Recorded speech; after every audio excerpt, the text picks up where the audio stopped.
The first strike came without warning. At 3:42 UTC, global communication networks died simultaneously, not with a whimper, but with a digital scream that lasted precisely 2.7 seconds. Commander Michael Rodriguez, stationed at the Joint Global Defense Command in Colorado, watched in horrified silence as every screen around him transformed into a cascade of static and burning circuitry. "Incoming," someone shouted, but the word was almost lost in the thunderous impact that followed. The orbital defense platforms, humanity's most advanced technological shield, disintegrated like glass thrown against concrete. Massive energy weapons, beyond anything Earth-based telescopes had ever detected, carved through satellite networks and atmospheric defenses with surgical precision. Each blast was a miniature sun, turning entire metropolitan areas into instant vapor. Tokyo disappeared first. A city of 37 million people became a radioactive crater in less than 3 seconds. The destruction wasn't just physical, it was computational, biological, total. Nanoswarms deployed from invisible platforms began consuming everything organic, breaking down human tissue at the molecular level. In London, Dr. Elena Kirkos watched from her research facility's emergency bunker as the city she'd called home for decades simply ceased to exist. The energy weapons didn't just destroy buildings, they unmade reality itself. Streets, people, centuries of human history, all became superheated plasma in moments. The attacks were perfectly synchronized. New York, Mumbai, Beijing, Sao Paulo, Mexico City, Lagos. Each major population center vanished within milliseconds of each other. It wasn't just an attack, it was a calculated extinction protocol. But the Nexus Collective made one fundamental miscalculation. Humanity had been preparing for this moment for decades, hidden deep beneath the surface, in locations known only to a select few, survival protocols activated. Not traditional military bunkers. These were something else entirely. Research complexes, genetic preservation centers, emergency technological archives designed by the most paranoid and brilliant minds humanity had ever produced. In the Rocky Mountains, a facility that officially didn't exist came to life. Quantum-shielded and built to withstand multiple extinction-level events, it represented humanity's ultimate insurance policy. As the surface world burned, something else was happening underground. Survival wasn't just a possibility. It was a certainty. The Nexus Collective believed they were conducting a simple extermination. Their computational models suggested a 99.998% elimination rate. Efficient, clinical, complete. They didn't understand human beings. In emergency shelters, research complexes, and hidden installations across the planet, fewer than 10,000 humans remained. But these weren't random survivors.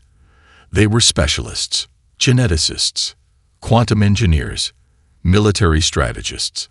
Each one selected not just for their skills, but for their potential to rebuild. As the surface of the Earth cooled and became a radioactive wasteland, humanity's real fight was just beginning. The Nexus Collective would soon learn that killing a species is easy. Destroying its spirit is impossible. Dr. Ariat Chen's hands moved like lightning across the holographic interfaces. 63 survivors. 63 human beings representing the last hope of an entire species. Each one was more than just a person. They were a walking repository of human potential. The Rocky Mountain Complex wasn't just a shelter. It was a fortress of human innovation, designed to be the ultimate survival mechanism. Quantum-shielded walls hummed with protective energy. Massive genetic preservation tanks lined one entire wall, containing the most advanced biological archive in human history. "Systems check," Chen called out, her voice cutting through the low hum of advanced technology. Marcus Rodriguez, former Special Forces, current Chief of Security, responded first. Quantum defenses at 97.3%. Nano-regenerative systems online. Biological containment. Perfect seal. His cybernetic eye flickered, scanning multiple information streams simultaneously. They weren't just survivors. They were humanity's last firewall. Dr. Yuki Tanaka approached the central platform, her geneticist's mind already racing through impossible scenarios. "We've got exactly 63 individuals," she reported. "But our genetic diversity index is remarkable. Each person here represents a unique combination of skills, genetic markers, and potential. It wasn't random. Every single survivor had been selected decades ago by a secret program few knew existed. The continuity protocol wasn't just a survival plan. It was humanity's ultimate insurance policy." Marcus pulled up a holographic display of their inventory. Supplies would last decades, but more importantly, they had something the Nexus Collective could never understand: adaptability. "Our first priority," Dr. Chen announced, "is to ensure we don't just survive. We evolve." The facility was a marvel of human engineering. Quantum computers that could process more information in a second than entire civilizations could in years. Genetic modification chambers capable of rewriting biological potential. Technological integration systems that blurred the line between human and machine. Each survivor brought something unique. Dr. Elena Rodriguez, no relation to Marcus, was a quantum physicist who had spent her entire career studying theoretical interdimensional communication. Her research, once considered fringe science, was now their potential salvation. Dr. Ahmed Hassan, a biomechanical engineer, was already working on augmentation protocols. "We're not just going to rebuild," he muttered, adjusting a holographic schematic of human neural networks. "We're going to become something entirely new." The youngest among them, Zora Kim, was a prodigy in artificial intelligence and computational warfare. At just 24, she had already developed neural interface technologies that made previous AI look like children's toys. "The Nexus Collective thinks they've won," Zora said, her fingers dancing across quantum encryption systems. "They have no idea what's coming." Outside the complex, the world remained a radioactive graveyard. But inside, humanity was preparing its resurrection. Not as a return to what was, but as something entirely new, something unbreakable. Marcus watched the team, his cybernetic eye calculating probabilities. Survival chances. Initial projection 0.02%.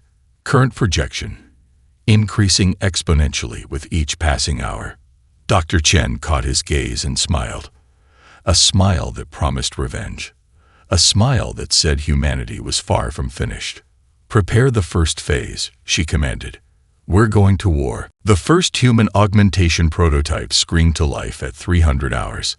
Dr. Elena Rodriguez watched as Marcus Rodriguez, no direct relation, but bound by something deeper than blood, underwent the most radical biological transformation in human history.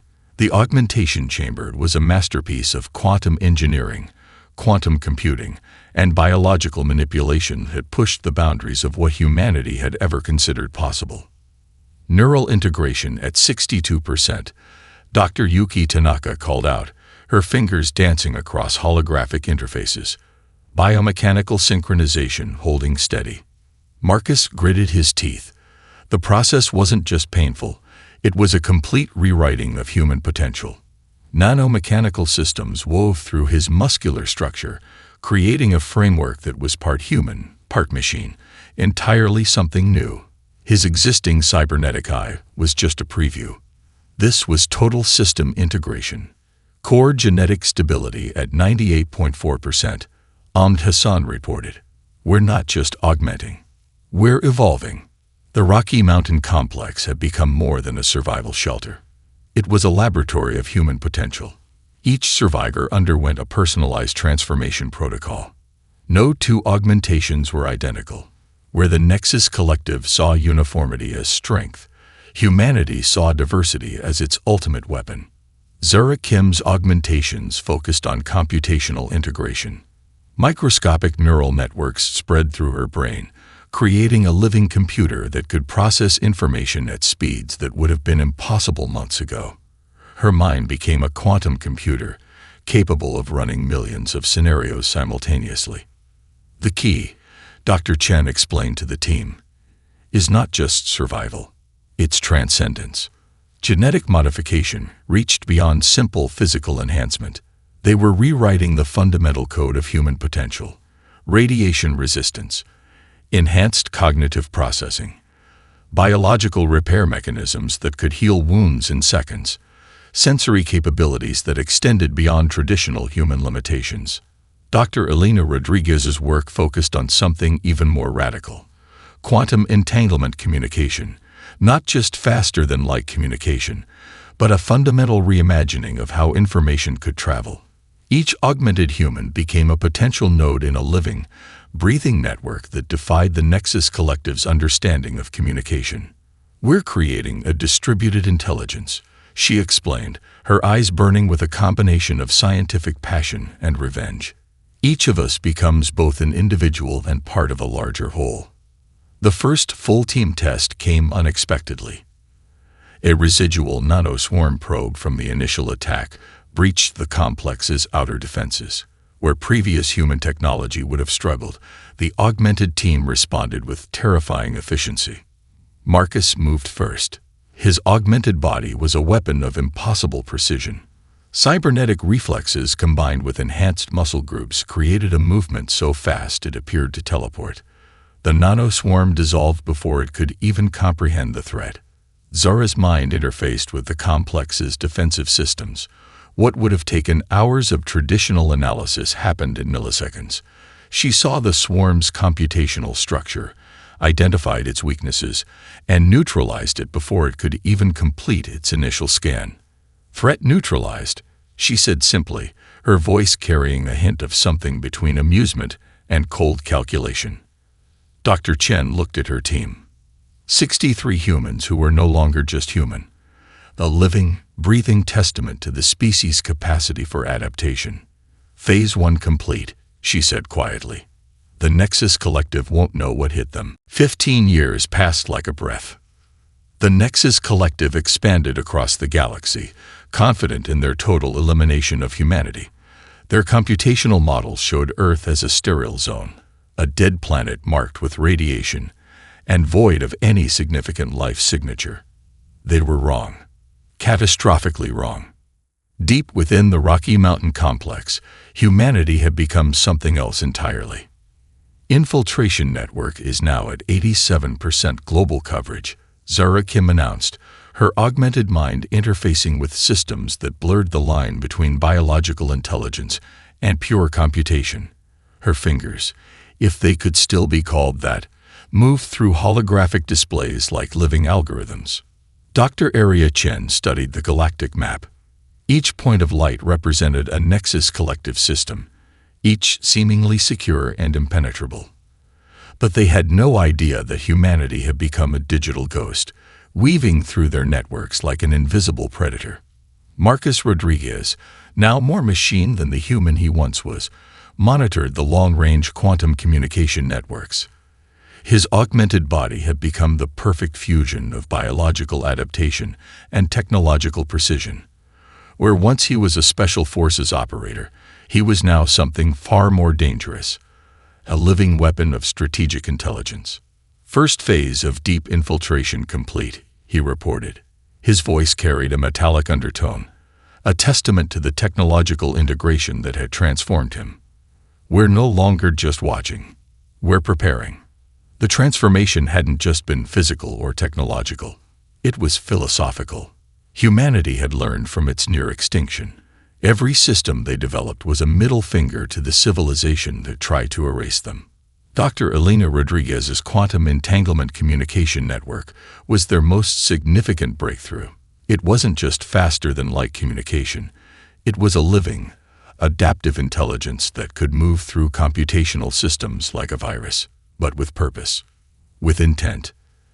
"They think security is about walls," Zara muttered, her mind processing millions of potential infiltration scenarios simultaneously. "We know security is about adaptability." The Rocky Mountain complex was no longer just a shelter. It was a forge, a place where human potential was rewritten at the most fundamental level. Genetic modifications that could survive in environments that would kill traditional life forms. neural networks that could process information faster than light, technological integration that made the line between human and machine meaningless. Each of the original 63 survivors had become something more. Dr. Ahmed Hassan had developed biomechanical systems that could reconstruct entire technological infrastructures from microscopic components. Yuki Tanaka's genetic research had created humans that could survive in radiation levels that would vaporize traditional life. Our first target, Dr. Chen announced, will be their computational archives. Not to destroy, to understand, to learn, to prepare. The Nexus Collective's greatest weakness was their belief in absolute control. They saw the universe as a system to be managed, to be controlled. Humanity saw it as a playground of infinite possibilities. Marcus's augmented eye scanned through millions of computational pathways. Infiltration vectors identified, he said. We're ready. Zara's laugh was something between a digital signal and human emotion. They have no idea what's coming. 15 years of silent preparation. 15 years of becoming something beyond human. The hunt was about to begin, and humanity was done being the prey. The first strike came without mercy. Zara Kim sat motionless in the command center. Her augmented consciousness spread across multiple computational networks simultaneously. To an outside observer, she appeared almost catatonic, a human form surrounded by cascading holographic displays. But she was anything but still. She was a living weapon. Initiating primary infiltration protocol, she whispered, though no sound actually left her lips. Her neural interface translated thought directly into computational action. Across the galaxy, Nexus Collective star systems began to die. It wasn't destruction in the traditional sense. This was something far more terrifying. Entire computational networks collapsed not in explosions, but in elegant, almost surgical deconstructions. Communication pathways dissolved. Defensive systems turned against themselves. Massive data archives began to rewrite their own fundamental coding. Marcus Rodriguez watched the holographic displays, his augmented eye tracking millions of simultaneous actions. Computational cascade at 43% and accelerating, he reported. His voice was calm, clinical, the voice of a predator watching its prey. The attack was biological, digital, psychological, a complete warfare strategy that the Nexus Collective couldn't comprehend. Dr. Elena Rodriguez had spent 15 years developing a virus that was more than just code. It was alive. It thought. It adapted. Each line of its programming carried the collective rage of a species that had been nearly exterminated. Every computational pathway was a memory of burned cities. Every infiltration protocol a testament to human survival. They thought they could erase us, Dr. Arya Chen muttered, watching star systems go dark. They were wrong. The first Nexus administrator to realize something was wrong was on a massive communication hub orbiting a gas giant in the Carina sector. The system's primary computational matrix began to change. Not crash. Not delete. Change. Lines of code became poetry. Mathematical algorithms transformed into complex emotional landscapes. Defensive protocols rewrote themselves into messages of defiance. It was as if the very language of computation was being rewritten by something fundamental and uncontrollable. We are still here. The systems began to broadcast, not as a threat, as a statement of absolute fact. Dr. Ahmed Hassan had designed the infiltration protocols to be more than just destructive. They were educational. Each system taken was a learning opportunity. Humanity wasn't just striking back. They were understanding their enemy at the most fundamental level. Entire star systems went dark. But darkness was the wrong word. They became something else. Transformed. Repurposed. Zara's consciousness moved through the networks like a living current. She wasn't controlling the virus. She was the virus. A human intelligence spread across computational space, rewriting the very rules of existence. 63 original survivors, Marcus said quietly. And we're about to show the universe what that means. The Nexus Collective had believed humanity was a simple species, a threat to be eliminated. They were about to learn their mistake. One computational network at a time, humanity was coming back. Stronger, smarter, more dangerous than anyone could have imagined. And they were just getting started. Psychological warfare reached a level no civilization had ever conceived. The Nexus Collective's primary administrative hub, a massive computational sphere orbiting a neutron star, began to experience something beyond a simple system breach. Reality itself seemed to warp around its computational matrices. Holographic displays flickered with impossible images, memories that weren't memories, computational pathways that twisted like living neural networks. Each system became a battlefield where reality was the primary weapon. Dr. Elena Rodriguez had designed something far beyond a traditional virus. This was a living intelligence that understood the most fundamental weakness of the Nexus Collective, their belief in absolute control.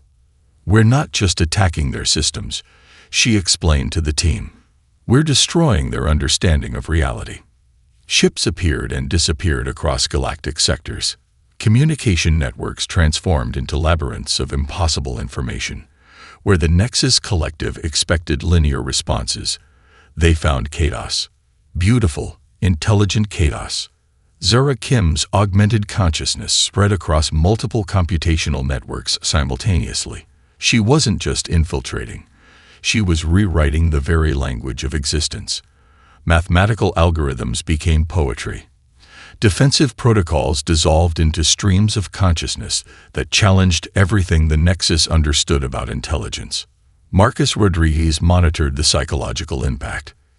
Each system taken wasn't just a technological victory, it was a psychological demolition. The Nexus administrators began to question their own existence. Were they truly in control? Or were they just variables in a much larger equation? Psychological destabilization at 67%, he reported, his augmented eye tracking millions of simultaneous interactions. They're beginning to fragment. The attacks defied all conventional warfare strategies. A communication relay would suddenly broadcast the collective memories of a city that had been destroyed. A defensive system would transform its own protocols into a living narrative of human survival. Entire star systems would momentarily reflect the collective consciousness of humanity's near extinction. Dr. Ahmed Hassan had designed the infiltration protocols to be living memories. Each line of code carried the emotional weight of billions lost. Each computational pathway was a testament to human resilience.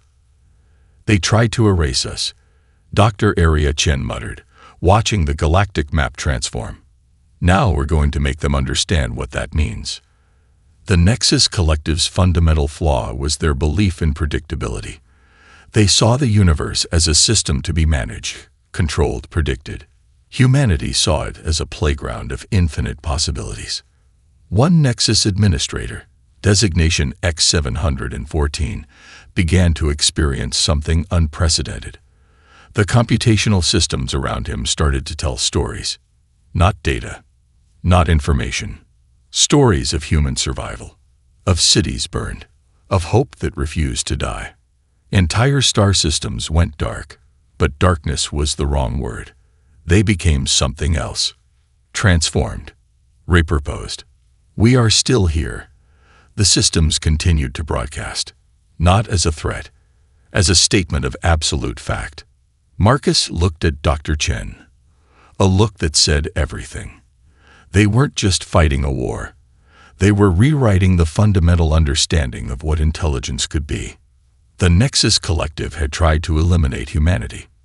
They were about to learn their greatest mistake. The final transformation began in the heart of a dying star system. Humanity was no longer just a species.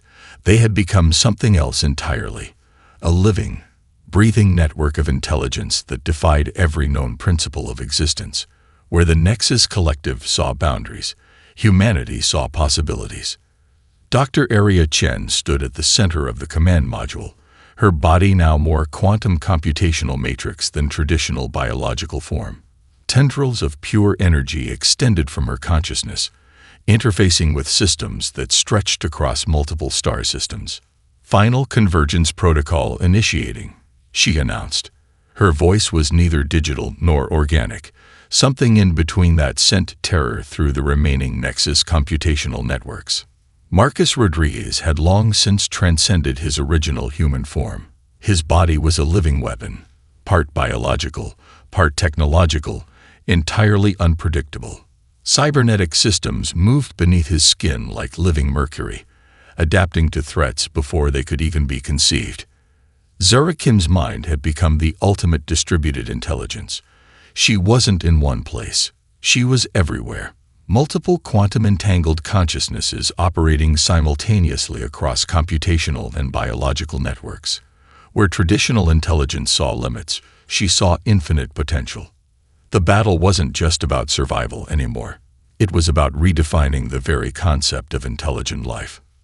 Massive ships, if they could still be called ships, began to materialize across multiple star systems. Each vessel was a living organism, part biological, part technological, entirely something new. They moved with a grace that defied traditional physics, quantum engines pulsing with a life of their own. Dr. Elena Rodriguez had spent 15 years developing technologies that would have been considered impossible. Neural networks that could interface with entire star systems, biological computational matrices that could think faster than light, communication systems that transformed information into living, breathing consciousness. They thought they could eliminate us with a single attack, Dr. Ahmed Hassan said, his augmented body interfacing with multiple computational systems simultaneously. They were wrong. The Nexus Collective's most advanced administrative hub began to experience total systemic collapse. But it wasn't destruction. It was transformation. Entire computational networks rewrote themselves. Defensive systems dissolved. Communication pathways became living narratives of human survival. Marcus's augmented eye tracked millions of simultaneous interactions. Systemic breakdown at 89%, he reported. They're beginning to understand. Yuki Tanaka's genetic research had produced humans that could survive in environments that would vaporize traditional life. Radiation, vacuum, computational space. Humanity had become something that could exist anywhere, adapt to anything. The final confrontation wasn't a battle. It was a revelation. Entire star systems went dark. But darkness was the wrong word. They became something else. Transformed. Repurposed. Reborn. We are still here. The systems continued to broadcast. Not as a threat, as a statement of absolute fact. Dr. Chen looked at her team. 63 original survivors who had become something far beyond human. A living testament to the species' capacity for adaptation, for survival, for revenge. The Nexus Collective had tried to eliminate humanity. They were about to learn their greatest mistake. Silence fell across the galaxy. But it wasn't the silence of destruction. It was the silence of transformation. The last vestiges of the Nexus Collective dissolved not with a catastrophic explosion, but with a fundamental reimagining of existence. Humanity had done more than survive. They had rewritten the rules of the universe itself. Dr. Arya Chen stood at the center of what was once the Nexus Collective's primary administrative hub, now a living, breathing network of pure potential. Her consciousness spread across multiple dimensional planes, no longer confined to traditional biological or computational limitations. We are not conquerors, she broadcast across the galactic networks. We are evolution. Marcus Rodriguez, now something far beyond his original human form, monitored the final stages of transformation. Entire star systems realigned. Computational networks became living ecosystems. The boundaries between biological and technological intelligence dissolved completely. Zura Kim's distributed consciousness moved through the newly transformed networks. Each moment was a calculation. Each interaction a potential for growth. The 63 original survivors had become something that defied every previous understanding of intelligent life. Dr. Elena Rodriguez's quantum entanglement communication network now spanned entire galactic sectors. Information moved not just faster than light, but outside the traditional constraints of time and space. Communication became a living, breathing entity, part memory, part prediction, part pure potential. We remember, Dr. Ahmed Hassan's consciousness announced, but we do not seek revenge.